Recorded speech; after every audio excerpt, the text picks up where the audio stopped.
নমস্কাৰ, মই স্বপ্নাই আপোনালোক সকলোকে মোৰ এটা নতুন ৰেচিপিলৈ স্বাগতম জনাইছো।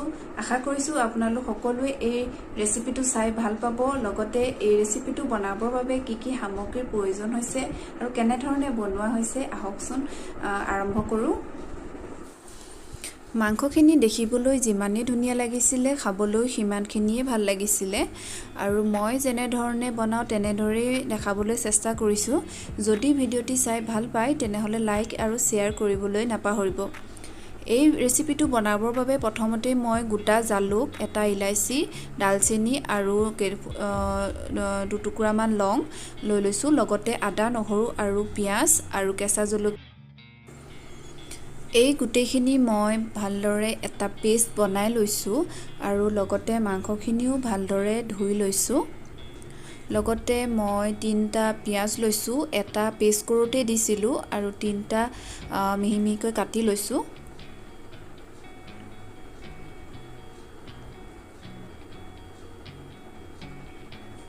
পিঁয়াজখিনি কটা হৈ গৈছে, ইয়াৰে দুভাগ কৰিছোঁ।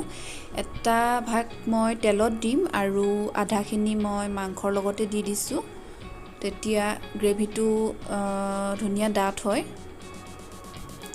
লগতে এতিয়া জোখমতে তেলখিনি গৰম হ'বলৈ দিলোঁ। তেলখিনি গৰম হৈ যোৱাৰ পাছত ইয়াতে এখিলা তেজপাত দিছোঁ। লগতে আধা থৈ দিয়া কাটি লোৱা পিঁয়াজখিনি ইয়াতে দি দিছোঁ। পিঁয়াজখিনি ৰঙচুৱা হোৱালৈকে ভাজি ল'ম। পিঁয়াজখিনি ভালদৰে ৰঙচুৱা হোৱালৈকে ফ্ৰাই কৰিম, কিয়নো তেলত যদি পিঁয়াজখিনি ভালদৰে ৰঙচুৱা হোৱালৈকে ফ্ৰাই কৰা হয় তেতিয়া মাংসৰ এটা ধুনীয়া কালাৰ উঠে। সেইবাবে মই ফ্ৰাই কৰি লৈছোঁ ভালদৰে। পিঁয়াজখিনি ৰঙচুৱা হৈ গৈছে। এতিয়া যিখিনি মই পেষ্ট বনাই লৈছিলোঁ সেই পেষ্টখিনি ইয়াতে দি দিছোঁ আৰু আদা নহৰুৰ এটা কেঁচা গোন্ধ আছে, সেই কেঁচা গোন্ধটো যোৱালৈকে ভাজি থাকিম।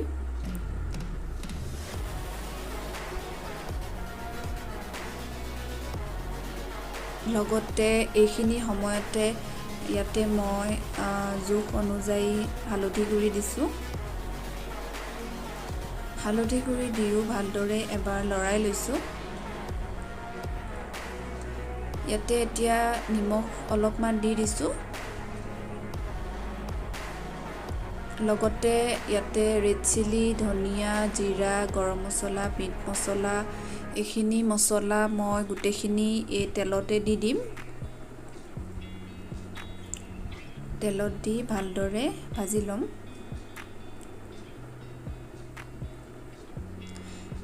মছলাখিনি যদি তেলত দিয়া হয় তেতিয়া মাংসৰ কালাৰটো তেতিয়াও ধুনীয়া আহে, সেইবাবে তেলতে দিছোঁ।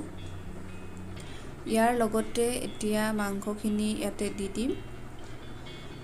মাংসখিনি দি ভালদৰে এবাৰ লৰাই ল'ম আৰু লাহে লাহে সিজি থাকিব দিম। যিহেতু ছাগলী মাংস সিজিবলৈ যথেষ্ট টাইম লাগে, সেইবাবে ভালদৰে লৰাই মাজে মাজে লৰাই সিজিব দিম।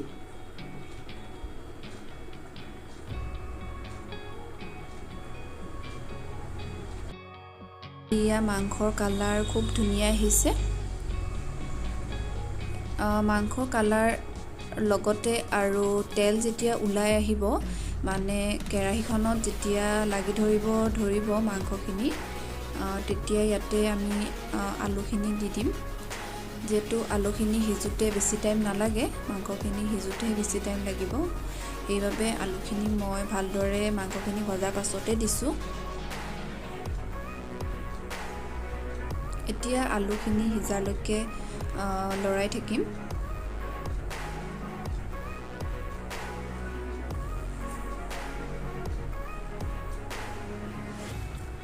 মাংসখিনি যিমান দেৰিলৈকে ভজা হয় সিমানেই কালাৰটো ধুনীয়া হয়, সেইবাবে মই একদম ৰঙচুৱা হোৱালৈকে ফ্ৰাই কৰিছোঁ।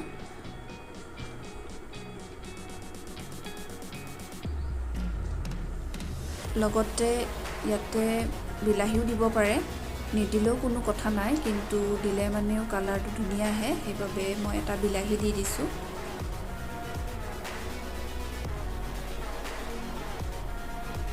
আৰু বিলাহী দিলে সদায় লাষ্টতে দিব লাগে, মানে মাংসত পানী দিয়াৰ আগমুহূৰ্তত দিব লাগে। এতিয়া বিলাহীখিনি গলি যোৱালৈকে ভালদৰে ভাজি ল'ম। যিহেতু মাংসখিনি প্ৰায় ৰঙচুৱা হৈ গৈছে আৰু আলুখিনিও সিজিব ধৰিছে, আৰু বিলাহীখিনি গলি যোৱাৰ পাছতে ইয়াতে মই গৰম পানী দি দিছোঁ।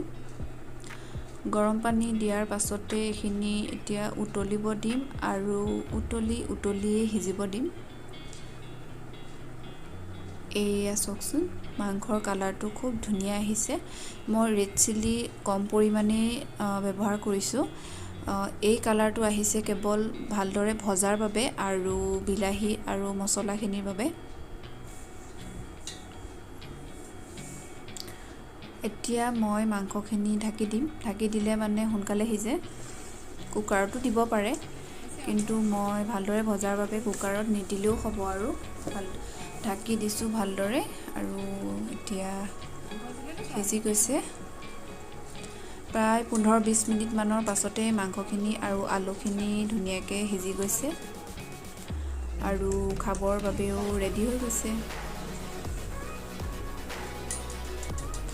লাষ্টত ইয়াতে মই অলপ ধনিয়া দি দিছোঁ।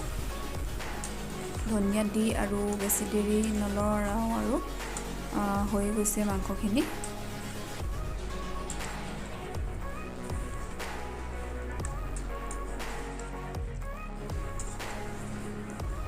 এতিয়া সম্পূৰ্ণ তৈয়াৰ হৈ গৈছে মাংসখিনি। এই মাংসখিনি এতিয়া আমি ভাতৰ লগত নতুবা ৰুটিৰ লগতো পৰিৱেশন কৰিব পাৰোঁ। যিহেতু এতিয়া দুপৰীয়াৰ টাইম কাৰণে আমি ভাতৰ লগতেই খাবলৈ লৈছোঁ, নহ'লে বা ৰুটিৰ লগত খাবলৈও যথেষ্ট ভাল লাগে। আৰু এই ৰেচিপিটো চাই যদি আপোনালোকে ভাল পাইছে, তেনেহ'লে লাইক, শ্বেয়াৰ এণ্ড ছাবস্ক্ৰাইব কৰিবলৈ নাপাহৰিব মোৰ চেনেলটি। আৰু আগলৈও নতুন নতুন ভিডিঅ' আনিবলৈ চেষ্টা কৰিম। আশা কৰিছোঁ এই ৰেচিপিটো চাই আপোনালোক সকলোৱে ভাল পাইছে, আৰু আগলৈও এটি নতুন ভিডিঅ'ৰ সৈতে পুনৰবাৰ লগ পাই আছোঁ। আজিলৈ আহিছোঁ, আৰু যিসকলে ভিডিঅ'টো চাইছে সেইসকলক মোৰ ফালৰ পৰা ধন্যবাদ জনাইছোঁ।